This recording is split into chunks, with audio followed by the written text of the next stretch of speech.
فيها إهانة؟ نعم حفيظ، نعم، لأنه تصور أنت، أنا لا أريد أن أقارن، لكن ربما الظروف ستجبرنا إلى المقارنة. حفيظ، أنت تعلم جيدا أن هناك الكثير من اللاعبين الأساطير، خليني نقول لك مارادونا، خليني نقول لك بيلي. بيلي المعروف بمواقفه السياسية، المعروف أنه إمم، دعم الانقلاب، المعروف بكثير من الأمور. صح. تصور أنت بيلي إذا ظهر في ملعب كلاعب أو وجهت له الدعوة كأسطورة، هل سيصفر عليه الشعب البرازيلي؟ رغم أنه يعلم ما لبيلي وما عليه، لكن أنا متأكد أن بيلي لو كان موجود في قاعة سياسية أو عبر عن رأي سياسي سيلقى صفيرة الاستئجاب، لأن مثل ما قلت في الأول لكل مقام مقال. ولا يوجد منا من هو بلا خطيئة، الكل أخطأنا، الكل لدينا الجانب المظلم ربما من أكيد، حياتنا. أكيد. بالضبط، بالضبط، فماجر لديه الجانب المظلم، لكن للأسف ماجر كان موجود كلاعب. أنا بالنسبة لي حتى ولو كانت لثانيتين هي إهانة في حق أسطورة من أساطير إفريقيا. ثم شيء آخر حفيظ لو سمحت لي، لماذا إمم. دائما الجانب المنير نتركه جانبا ونتوجه دائما للجانب المظلم؟ انا هنا لا الوم الجماهير، الجماهير هي أنا نعطيك واحدة الجواب ياسين. تتفضل. اللي كانوا في الملعب أعتقد بأنه 90% منهم لا يعرفون مجال اللاعب، بل يعرفون مجال المدرب والمحلل، لأنه حتى الذي ولد سنة 90 اليوم في عمره 33 سنة، فهذا الذي ولد في 90 لا يعرف مجال اللاعب. الذي ولد في 80 لا يذكر مجال لما سجل بالعقب كان في عمره 7 سنين. فالناس اللي عندهم الى غايه 35 سنه لا يعرفون مجال اللاعب. ممكن شاهدوا بعض الفيديوهات، مش كما انا وانت، احنا عشنا وشفنا وعندنا شويه معطيات وعشنا اجواء. قد يكون هذا مبرر، لانه اللي ما يعرفك يقول لك، اللي ما يعرفك يجهلك. انا مانيش صح. مبرر، نقول بانه لا لا. ممكن لا اكرم. السلام استاذ اكرم عليكم. مرحبا. وعليكم السلام ورحمه كيفك الله. أستاذنا حفيظ؟ تفضل خويا، مرحبا، الله يبارك فيك. هذه الغرفة مفتوحة للكلام بتحفظ ولا نتكلم؟ لا، تكلم باحترام وبأدب، تكلم ما شئت، ولكن باحترام وبأدب. لا، باحترام وبأدب. إذا يا كان الأخ الاحترام حفيظ، والأدب قل ما شئت خويا. يا أخ حفيظ، أنا بصفتي شاب في عمري 35 سنة، اهم. أنا لم أرى رابح ماجر اللاعب. أنا رأيت رابح ماجر منذ المدرب. التسعينات. لا لا لا، بغض النظر عن المدرب. يا أستاذ حفيظ، رابح ماجر هو شخصية عامة وشخصية اهم. مشهورة، ولا يمكن فصل الجانب المهني عن الجانب اليومي. لو نقارن بين رابح ماجر مع ساديو ماني، ساديو ماني هو اللاعب المشهور، هو اللاعب الذي يقوم بالأعمال الخيرية، هو اللاعب الذي بنى المساجد، هو اللاعب الذي يقوم بأعمال خيرية في أولاد بلده. لو نرى أن رابح ماجر ماذا فعل؟ لا شيء. رابح ماجر اسمح لي على هذا اللفظة، اسمح لي، يتكلم بنرجسية لا غرب، لا غرب. رابح ماجر لو ننظر يمكن ان نقول تورط في بعض الامور، في زمن العصابه، في زمن، باي وجه ننظر لرابح ماجر بغض النظر عن فشله كمدرب، لان الرياضه او التدريب او اليوم راك مليح اخذهم ماكش مليح، هذه هي كره القدم.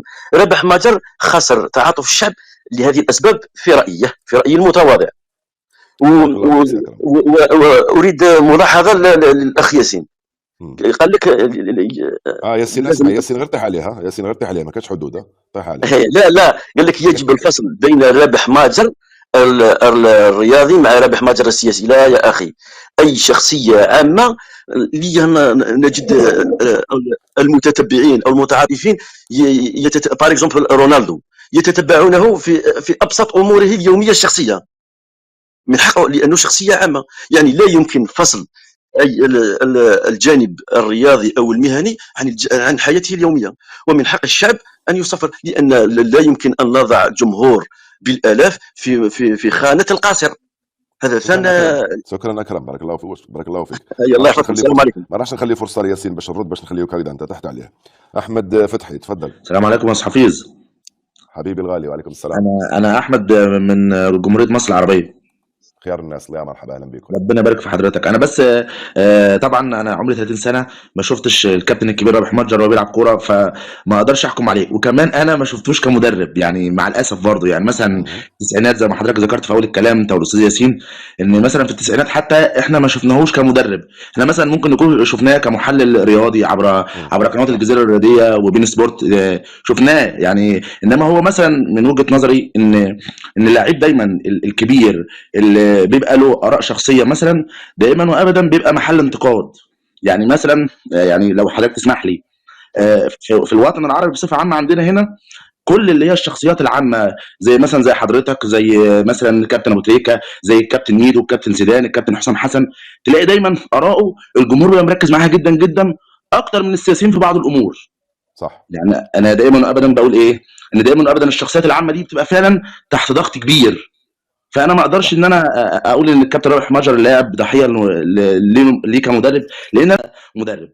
ونقطه اخيره، يعني كنت اعتذر لحضرتك لان انا من حوالي اسبوعين زي النهارده كده الجمعه كنت اول مره ادخل على تطبيق بايز، فاتكلمت من غير اذن يعني، فحضرتك تقبل اعتذاري. لا بالعكس، مرحبا بك، شكرا جزيلا، حفيد إذا بارك الله سمحت لي فيك. في 20 ثانية ياسين، فقط مع لا الأخ أحمد. 20 ثانية يلا. نعم، مع الأخ تفضل. أحمد، ربما اتفضل يا سيدي. إذا قلت له محمد عبد الوهاب ماذا يعني لك، سيقول مباشرة هو موسيقار الأجيال. لا موسيقار يعلو في العالم العربي إلى حد الآن على محمد عبد الوهاب. ولا لكن واحد يختلف معك. لا نذكر، أو عندما نتكلم عن الموسيقى لا نقول أن محمد عبد الوهاب كان أو قال شعرا في الملك فاروق، ثم لما انقلب عليه قال شعرا في جمال عبد الناصر ونتكلم في سياق آخر تماما. لا، نبقى دائما في مجال الموسيقى. طيب، هذا ولكن جواب ياسين، ولكن ياسين، هذا جواب الذي للأخ أكرم. يصفق عليك أو يصفر عليك م. في رمشة عين فهو صفق أو صفر لسبب معين، صح؟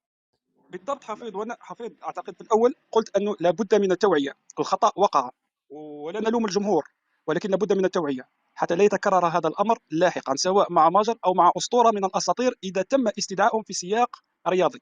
في سياق اخر ذلك شان اخر. وفي 10 ثواني فقط، لأن الاخ تكلم عن ربما عن بعض ملفات لماجر. انا لا اريد ان اخوض في هذا الملف، لكن دعني اقول لو فتحت كل الملفات للكثير من اللاعبين لربما وجدنا ان ماجر اقلهم سوءا، وانت تفهم. لا، ولكن هذا ليس منطق ياسين، ليس وليس مبرر، منطق. لا أنا لا وبعدين في أبرر، نفس الوقت، أنا لا أبرر. لا، وفي نفس الوقت ياسين، إمم، نحن لسنا عدالة، نحن لسنا تفضل. عدالة حتى نقرر بأن ياسين سارق وحفيظ لا. العدالة هي التي تقرر. لو حكمت العدالة مثلا على ماجر بأنه سرق، نقول سرق، حكموا عليه بأنه سرق لأن العدالة هي التي حكمت. أما ما دام أن العدالة لم يصدر بحقها، لم يصدر من طرفها أي حكم، فالمتهم بريء حتى تثبت إدانته. طب ياسين، هذا يقودني إلى سؤال في كلمة وتجاوبني في 3 كلمات. هل هذه كنا ديكتاتورية السبت حفيظ الماضي هذه.